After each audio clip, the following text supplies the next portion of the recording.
Good afternoon. I'm TSgt Ballard from Goodfellow Air Force Base with the 315th TRS. Today we're going to talk about ownership. But before I talk about it, let's see what our leaders have been talking about it. All right, boss. Rough weekend for the nation.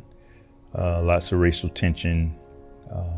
Lots of tension amongst our airmen. What were you thinking this morning when you woke up? You know, I'll tell you, probably like you and Tanya, Dawn and I were watching the events unfold last night, you know, well past midnight, and we were shocked, we were saddened. But I'll tell you, there was a one point where I also mentioned to Dawn, we probably don't completely understand it, because you and I have had different life experiences growing up. You know, almost every room I've walked into has been full of me. And the systems that we operate in are sort of designed by me, for me. And so I think the airmen and everyone will be really interested in sort of in your thoughts. I mean, as you and Tanya watched this unfold, I mean, what were your thoughts? Yeah, so I've been really outraged for not just the last week, but for, you know, it drew up a lot of rage and a lot of anger from the past, because I've just watched this over and over and over again. And I not only see myself in George Floyd, I see my two sons, I see the young airmen in our Air Force. This could happen to any of us. I think I talked to you one time before about, you know, the fear I have when I'm driving down, whether it's the Beltway or any street around here, and I see blue lights, because I think it doesn't matter if I'm the chief or whomever. And frankly, it doesn't really matter if I do everything right.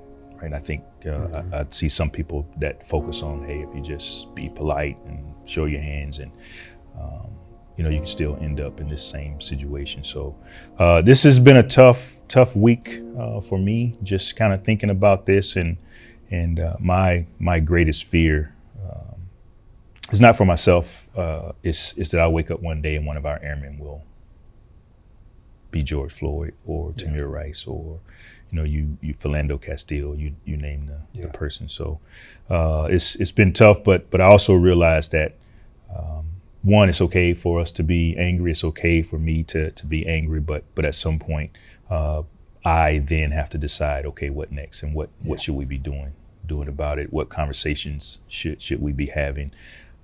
I realize race is a tough conversation for a lot of us, for a lot of our commanders out in the field. You know, what would you recommend to them in terms of how to talk about this with their airmen? Yeah, you know, it's about creating a comfortable space to have this difficult dialogue that very often, because it's so difficult, we avoid it. Mm-hmm. And it may be the one big opportunity that's been presented to us in this tragedy, is to stop walking by the problem. Mm-hmm. And how do we create that safe space to be able to have a conversation at the right level? Mm-hmm. Because like you and I have been focused throughout our tenure together, it's at that small unit level, it's at that squadron level where the most meaningful conversations are likely going to take place. And so, you know, how do we, I mean, what are your thoughts on this? I mean, how do we create a safe space for this discussion? And oh, by the way, this is not a one discussion. Right. We didn't get here overnight. We're not going to get better overnight.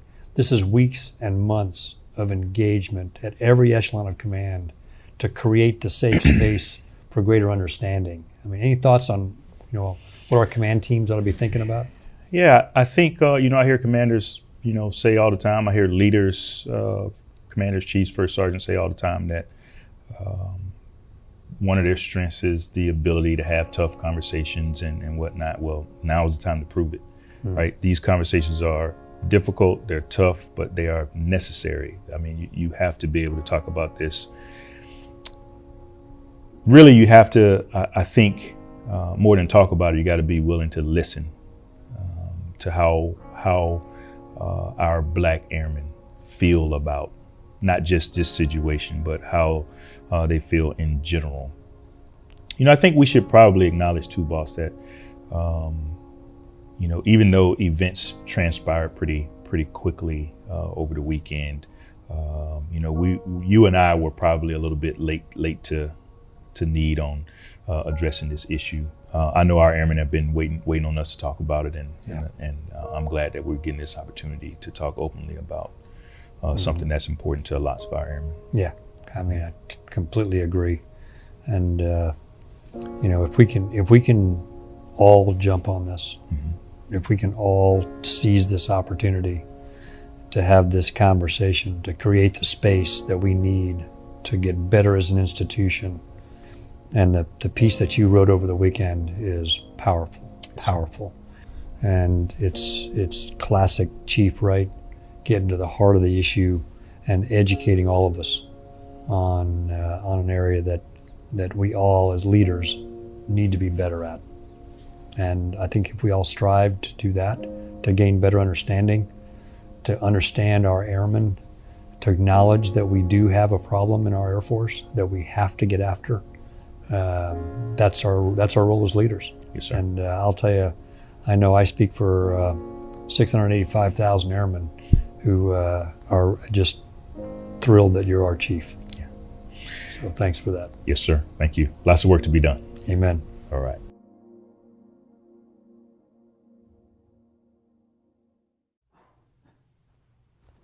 Those were our leaders, owning up to everything that we need to be doing to correct the situation. I'm going to cut into that more in a little bit. First, I want to hear the opinions of my fellow airmen. What you got, Harris? So, I know when I watched the video, the things that stood out to me was when General Goldfein and Chief Wright both acknowledged from their points of view how they see the situation, that, General Goldfein can never truly understand what it's like to, be a black man in America, or just a black person in general, and to go through what we go through. And how Chief Wright, even though he's the senior enlisted member of the Air Force, can still feel that fear and that anxiety about seeing those flashing lights. So that was big to me. The second thing that stood out was the acknowledgement that these hard conversations need to be had, and that, even at the smallest level of our organization, we can be doing more for people to have an outlet to talk about this type of stuff, especially because it's really hard to figure out that fine line while you're wearing a uniform. That was one of my fears coming into the military, that I wouldn't be able to speak on certain things that I used to be vocal about. But seeing what we've been doing here on base and the video itself, I feel a lot more comfortable being able to have those conversations with people so that you can heal. Because if you don't, you keep avoiding the situation, nothing's ever going to get better. So as far as, like the ownership goes, as long as we can, even as an Air Force, own up to what's happening out there, then we'd be able to solve them, look for solutions, and be an example for the rest of the country. 100%. Like it. You nailed it. It's fantastic. I appreciate your sharing your opinion with me. Thank you. What was your opinion, Mel? How do you think? Well, nothing really in particular stood out to me in the video. Just them making the video itself really made me think that they're just more open to how we feel as military people working, knowing all of this going around, it can affect us, it affects our families, and I think they just, the purpose of the video was to make it more, that for us being military, we can be open about these sorts of topics and issues, and we do have a right to feel a certain way, and we can express that. That it's okay to have those feelings, and that there's a healthy and professional way to go about it. And I really like what they did. To me, it was just a grand gesture to anyone military, of all branches, not just Air Force, that these things should be addressed. We shouldn't ignore them. It's not healthy to, and that it's okay to. So. Absolutely. I 100% agree. Like, at the end of the day, I strip this stripes off my chest, I take this rope off, I'm still Zach Ballard. I'm still a human being that's still going to have this very issue to handle. We're still going to have to talk about it. So I think it's wonderful that our leaders have owned the situation, expressed their own faults, and coming up with a plan to fix it. It's that choice of making a plan that makes this whole thing roll. It's fantastic. And what does all this mean? Like, what is ownership? What are we even talking about? Whenever I'm talking about ownership, most people, when I have this conversation, they'll immediately start thinking of itemizing. I own something. I own a house. I own a car. And I'm grown because I own this car. And I own this house. But that's not what I'm talking about.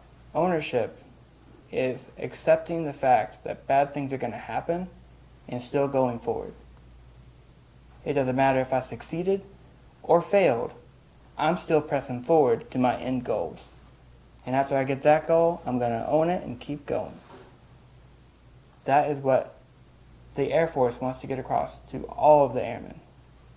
We need to own anything and everything. That's how we become excellence. Excellence is owning. So whenever I think of own, I like to have a little play on words, a little dad joke here. Time to get grown, because own isn't that word. We're going to have a grownership session. That's what this is about, okay? So being grown is accepting the responsibilities that you're going to have to be an adult. It's not just, I signed up for the military, I'm grown now. I left mom and dad's house, I'm grown now. That doesn't make you grown. You did an act that was grown, but you yourself are not grown yet. It's accepting responsibility and accountability for all of your actions. Now, that comes down to choices. You can choose to stay stagnant, keep everything bare minimum. You can also choose to press forward. Like, I want to see change, I'm going to be that change. I'm going to affect the people around me to create that change. I could sit here and do nothing and just be a bystander, or I can be a part of the solution. When you accept that ownership, now you have the accountability. Now that accountability, you have to think about that. So when you all sign the dotted line to serve your country, that was signing a contract that holds you accountable to the Air Force and to the nation. So when we go out in public and people see us in our uniform, they don't see Zach Ballard. They see Technical Sergeant Ballard of the U.S. Air Force. Or, well, honestly, they don't even see the name. They just see U.S. Air Force. And no matter what I'm doing, I am held accountable for the Air Force. So it's a little heavier. So you have to be grown to be able to accept that type of responsibility when you really break it down. What do you think about that, Harris? Yeah, I mean, I think that's absolutely true. I've been part of, different organizations, all of my life, and the words ring true then as they do now. Working for, the city that I was living in, or, even just being part of the band in high school. They always tell you that, you're not just a student, you represent the band, stuff like that. So being here, I was able to accept that, that I wasn't just, this wasn't just me, I'm doing something that's bigger than me. So my actions are going to reflect, what, the Air Force is and things of that nature. So yeah, it was easy for me to accept that coming in and being able to press forward with, whatever I had to do here. Do you think it could get harder? Absolutely, I can. Mm-hmm. It's something that I work at every day. something I'm working on now, as a matter of fact, to just be better about how I present myself, and like my work ethic, things like that. So yeah, there's always ways that I can improve.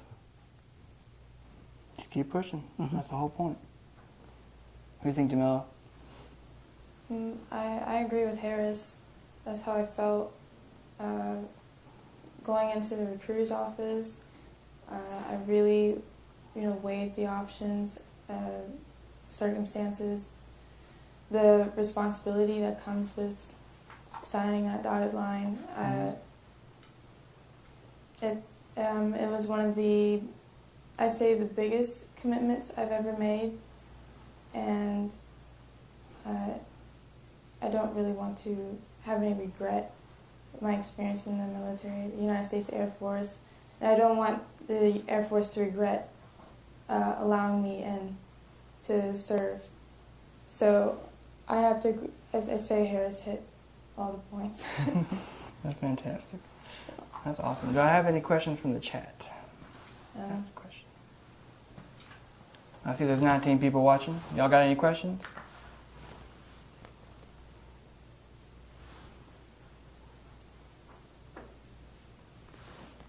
All right.